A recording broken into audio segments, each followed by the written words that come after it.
Pozdrav svim ljubiteljima šaha, pred nama je vrhunska partija koju je odigrao 11. šampion sveta Bobby Fischer. Njegov protivnik je bio jedan od najmoćnijih šahista 30. i 40. godina prošlog veka, američki šahista Reuben Fine.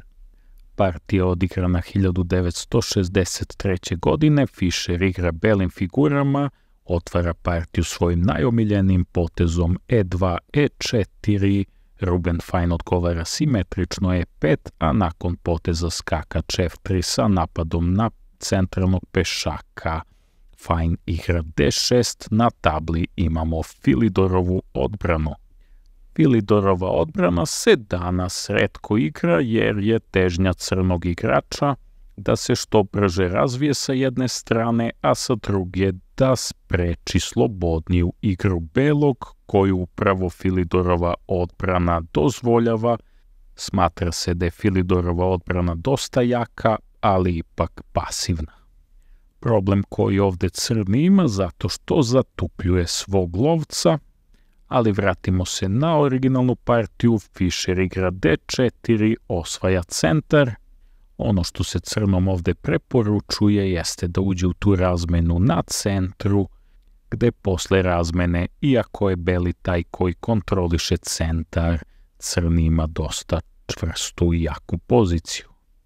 Međutim, umjesto ovoga, Fine igra skakač D7, dodatno štiteći svog centralnog pešaka. Sledi potez lovac C4 sa pogledom na slabog F7 pešaka. Fine u nastavku vuče jedan dosta diskutabilan potez C6. Ideja ovog poteza je da pešak gleda na polje D5 sa jedne strane, a sa druge da otvori dijagonalu svojoj dami. Zbog ove pretnje Fischer rokira na kraljevom krilu.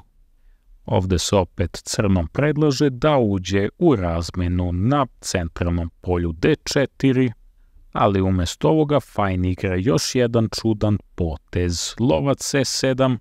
Fischer ovo odmah koristi, igra D uzima na E5 i sada je crni u problemu jer ne bi mogao da uzme skakačem na E5. Nakon razmene sledi potez dama H5 sa pogledom na slabo polje F7. Naravno, crni ne bih mogao da se zaštiti skakačem jer bi beli uzeo lovcem i opet ostaje na snazi ista pretnja uzimanja pešaka na polju F7, a ukoliko crni proba da se zaštiti igrajući pešak G6, tada Fischer ima potez dama uzima na E5 i dobija važnog centralnog pešaka sa nastavkom napada na crnog igrača. Tako da umjesto svega ovoga Fine se odlučuje da pešakom uzme na E5, čime dozvoljava Fischeru da odigra dama E2, oslobađajući polje D1 za postavljanje svog topa, čime nakvarno sprema zamku svom protivniku. Fine sada igra skakač Gf6, a Fischer nastavlja sa svojom idejom, dovodi topa na D1 vezujući skakača. Nakon ovog poteza beli ima mogućnost da uzme na E5, a crni ne može uzvratno da uzme skakačem. Crni ima mogućnost da se izvuče iz ove neprijatne situacije potezom B5, gde bi nakon što istisne lovca uklonio damu iz vezivanja i kontrolisao bi polje C4, ne dozvoljavajući dami dolazak na tu poziciju i stvaranje opasne baterije. Ali vraćamo se na originalnu poziciju. Fine je ovdje požurio, želeo je odmah da ukloni damu iz rengena i načinio je prvu ozbiljnu grešku u partiji dama C7, čime je sebi dozvolio da postane žrtva opasnog napada Fischera. Bobby igra skakač G5 sa napadom na F7 pešaka, nakon što Fine rokira. Smatrajući da je opasnost prošla, Bobby raketnim udarom uzima na F7, daje šah I ovo je posljednji potez u partiji nakon čega je crni odlučio da se preda.